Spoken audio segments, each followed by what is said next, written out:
재산을 지키려 한평생 자식들의 칼날이 제 심장을 꿰뚫었습니다.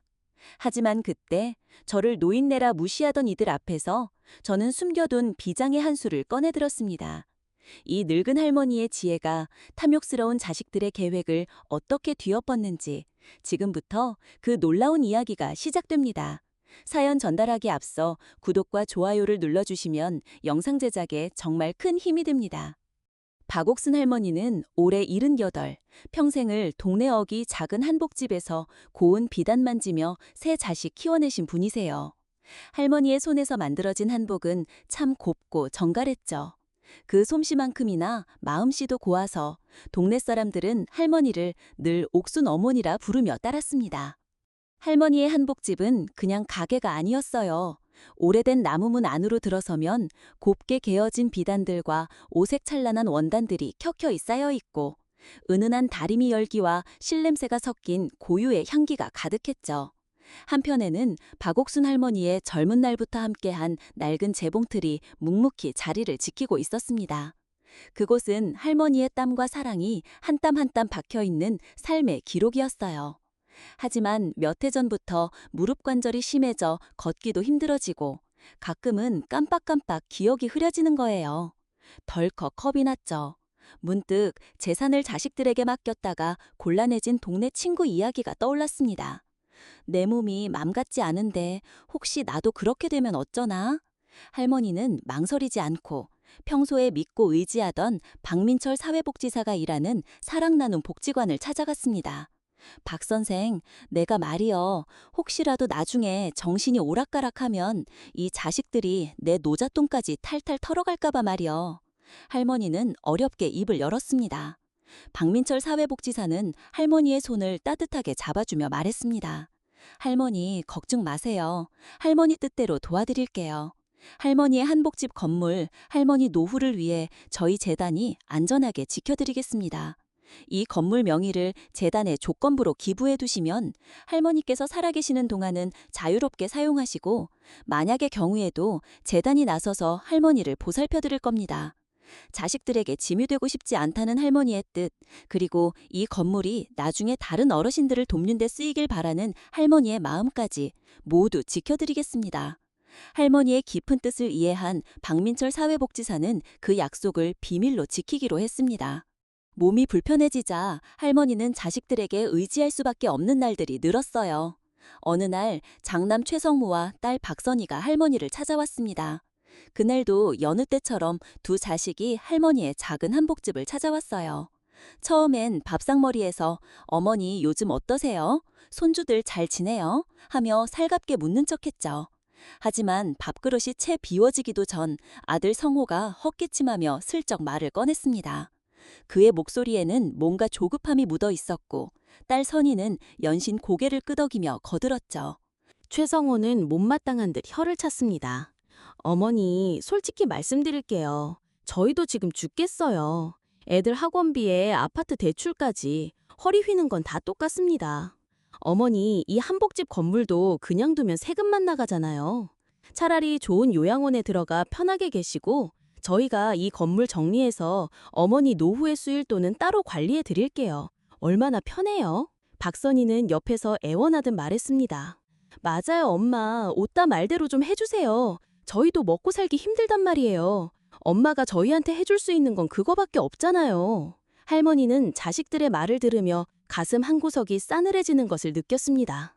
허허, 요양원이라. 얘들아, 이 늙은 어미가 평생 바느질하며 이 집 한 땀 한 땀 지어올린 걸 모를 리가 없겠지.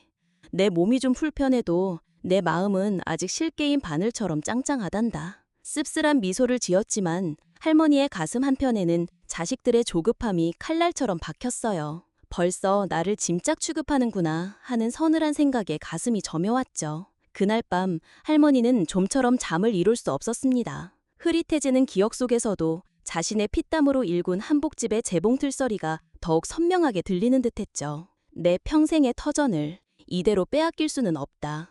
늙은 몸에 찾아온 병보다 자식들에게 버림받고 모든 걸 잃을지 모른다는 두려움이 더 무서웠어요. 할머니는 다시 한번 싸워야겠다고 굳게 마음먹었습니다. 하지만 자식들의 끈질긴 설득에 결국 할머니는 정인범 원장이 운영하는 행복한 노을 실버타운에 잠시 머물기로 했습니다. 겉으로는 통유리로 번지르르한 건물이지만 문을 들어서는 순간 어딘가 모르게 낯설고 싸늘한 병원 소독약 냄새가 코를 찔렀어요. 복도를 지나는 직원들의 발걸음은 딱딱하고 기계적이었고 로비에 앉아있는 어르신들의 표정에서는 생기 대신 멍한 허공만이 느껴졌죠. 마치 잘 포장된 감옥 같다는 서늘한 예감이 할머니의 심장을 스쳤습니다. 실버타운에 들어선 첫날 책임 간호사 이수미 주임이 차갑게 말했습니다. 박옥순 어르신, 이쪽이 방입니다. 짐은 여기에 두시고 앞으로 저희 지시에 따라주셔야 합니다. 그녀의 눈빛에는 어르신을 존중하는 마음보다 귀찮음이 엿보였어요. 차가운 침대에 홀로 앉아 할머니는 창밖을 바라보았습니다. 평생 온기를 나누던 한복집의 재봉틀 소리가 귓가에 맴도는 듯했습니다. 이곳은 겉만 번지르르 할 뿐 따뜻한 온기라곤 찾아볼 수 없었어요. 눈물이 왈칵 쏟아질 것 같았지만 할머니는 이를 악물고 눈물을 삼켰습니다. 내가 왜 여기에 와야만 하는가? 외로움과 서글픔이 밀려왔습니다. 며칠 후 할머니는 실버타운에서 김영감이라는 분을 만났습니다. 80살의 김영감은 전직 법률사무소 사무장이었어요. 그는 할머니와 비슷한 처지라는 것을 직감했는지 박 여사님, 이것은 겉은 번지르르 해도 속은 썩은 동화줄 같소. 네, 김영철.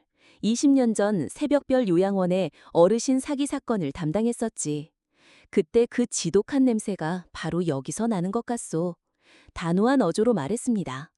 김영감의 말에 할머니의 등골이 오싹했습니다. 하지만 동시에 같은 고통을 겪었던 김영감의 눈빛 속에서 할머니는 설명할 수 없는 동질감과 희망을 보았습니다. 나 혼자가 아니었구나. 이분이라면 이 끔찍한 곳에서 나를 꺼내줄 수 있을지도 몰라. 얼마 후 실버타운에서 이상한 소문이 돌기 시작했어요. 얼마 전 입원실로 옮겨졌던 김할머니가 갑작스럽게 돌아가셨다는 소식이었습니다. 김영감은 할머니에게 그게 단순한 죽음이 아닐 겁니다. 김할머니도 이곳에 오면서 재산을 정리했다는 소문이 파다했어요. 라고 말했죠. 김영감은 실버타운 내의 수상한 서류 처리 방식이나 어르신들의 건강 상태 변화 기록 등을 유심히 살피며 과거 사건의 패턴과 일치하는 부분을 찾아냈습니다.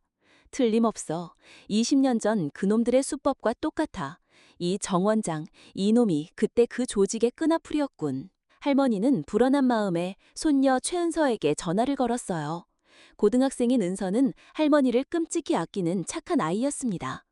할머니, 엄마 아빠가 왜 자꾸 돈 이야기를 해요? 저는 할머니랑 한복집에 같이 있는 게 제일 좋아요. 걱정스러운 목소리로 말했습니다. 은서의 목소리에서 진심이 느껴졌습니다. 할머니는 은서에게 자신의 불안감을 털어놓았습니다. 은서야, 여기 뭔가 이상해. 네 엄마 아빠가 할머니 한복집 건물에 대해 자꾸 묻고 실버타운에서도 이상한 소문이 들려와. 내가 이 손으로 고운 실과 바늘을 수없이 쥐었는데 이제 내 자식들이 내 손에 흙을 쥐어주려는 건가 싶네. 영감, 이 어미 마음이 왜 이리 시린지. 며칠 뒤 정인범 원장이 웃는 얼굴로 할머니를 찾아왔습니다. 어르신, 자제분들께서 어르신을 정말 위하는 마음이 크십니다. 이 계약은 어르신의 편안한 노후를 위한 최적의 방안입니다. 믿고 맡겨주시면 저희 행복한 노을이 책임지겠습니다. 가식적인 미소를 지으며 말했습니다.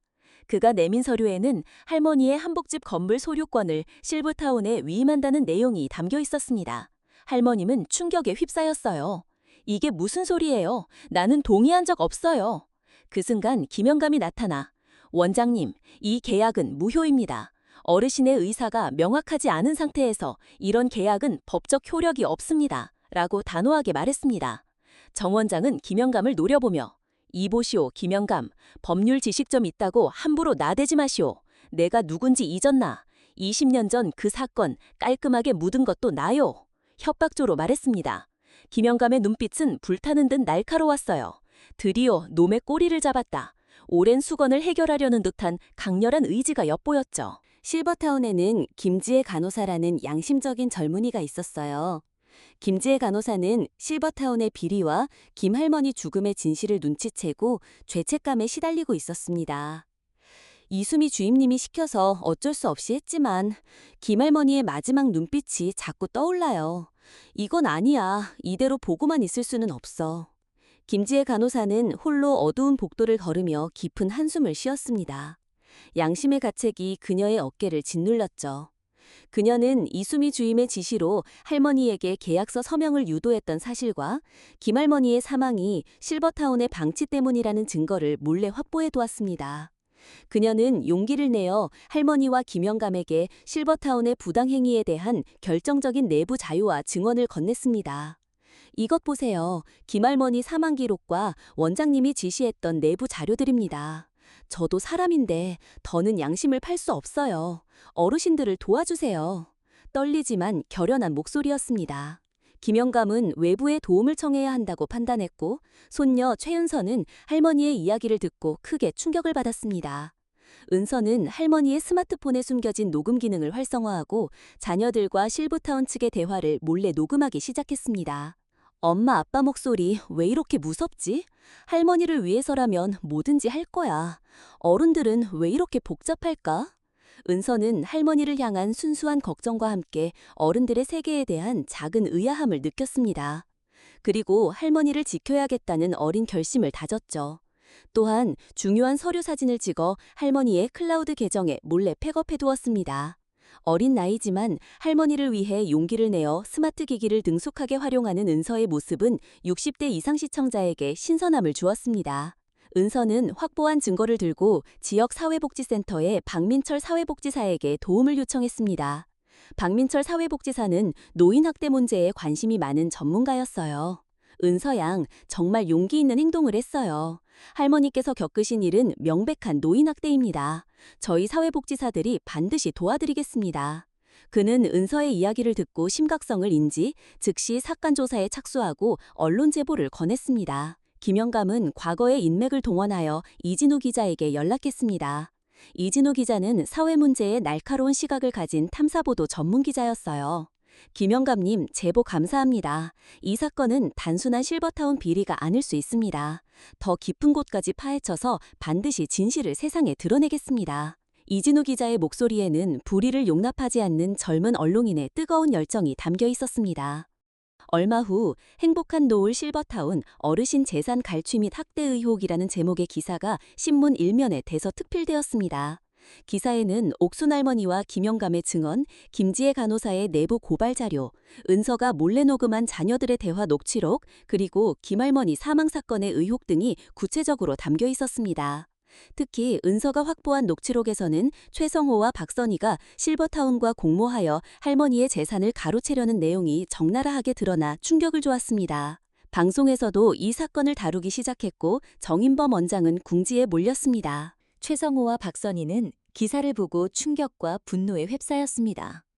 그들은 실버타운으로 달려가 할머니에게 소리쳤습니다. 어머니, 지금 이게 뭐 하는 짓입니까? 저희 얼굴에 먹칠을 해도 유분수지. 그깟 한복집 건물이 뭐라고 우리 다 같이 망하자는 겁니까? 할머니는 떨리는 목소리로 말했습니다. 너희가 내 인생을 먼저 망치려 했잖니. 내가 평생 너희를 위해 바쳤는데 내 마지막 재산까지 빼앗으려 하다니. 너희는 엄마를 돈으로 봤어. 내 이름 박옥순, 내 한복집 이름처럼 곱고 바르게 살아왔다. 너희가 그 이름을 더럽히려 한다면 이 어미는 더 이상 물러서지 않을 것이다. 내 재산은 내 것이 아닌 내 삶의 증거다. 할머니의 눈에서 흐르는 눈물은 슬픔보다 더 큰 실망과 배신감의 눈물이었습니다. 자식들의 진심을 믿었던 지난 세월이 허망하게 느껴졌죠. 최성호의 얼굴은 붉게 달아올랐고 주먹을 꽉 쥐었습니다. 그의 눈에는 수치심 대신 오직 분노와 계산적인 냉기가 흘렀습니다. 대체 저 여자가 무슨 짓을 하는 거야? 감히 우리 집안을 망가뜨려! 그는 끝까지 변명만 늘어놓았습니다.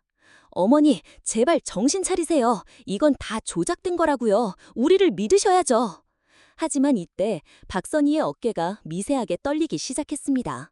기사와 녹취록에 드러난 자신의 치부, 그리고 눈앞에서 흐느끼는 어머니의 처연한 모습, 옆에서 자신을 쏘아보는 딸 은서의 실망한 눈빛이 선희의 심장을 꿰뚫었습니다. 내가 내 딸에게 이런 엄마의 모습을 보여줬단 말인가? 돈 때문에 엄마를 이렇게 만들다니. 선희는 마침내 참지 못하고 주저앉아 할머니 발 앞에 무릎을 꿇었습니다. 엄마, 제가 죽을 죄를 지었어요. 돈 때문에 눈이 멀어서 엄마 마음 아프게 해서 정말 죄송해요. 용서해주세요, 엄마. 선희의 울음은 억눌렸던 양심의 토해냄이었습니다. 어머니의 고통과 자신의 비열함이 비로소 그녀의 마음을 꿰뚫은 것이죠. 흐르는 눈물 속에서 그녀는 진심으로 참회하는 빛을 보였습니다. 정인범 원장은 체포되기 직전 악에 바친 목소리로 소리쳤습니다. 이 노망난 것들이 감히 누구를 건드려? 내 뒤에는 더 큰 분들이 있어. 당신들 다 끝장낼 거야. 그의 말은 단순한 비리가 아닌 더 거대한 조직의 존재를 암시했습니다. 이진우 기자는 정 원장의 마지막 발언을 놓치지 않고 수첩에 기록했습니다. 사건의 뿌리가 더 깊다는 직감을 했죠. 그는 옥슨 할머니와 김영감을 보며 조용히 다짐했습니다. 이것으로 끝이 아니다. 어르신들의 눈물을 닦아줄 때까지 나는 펜을 놓지 않을 것이다. 오늘의 이야기는 여기까지입니다. 구독을 눌러주시면 매일 올라오는 영상들을 더 빠르게 보실 수 있습니다. 영상이 재미있으셨다면 좋아요도 부탁드립니다. 내일 또 뵙겠습니다. 감사합니다.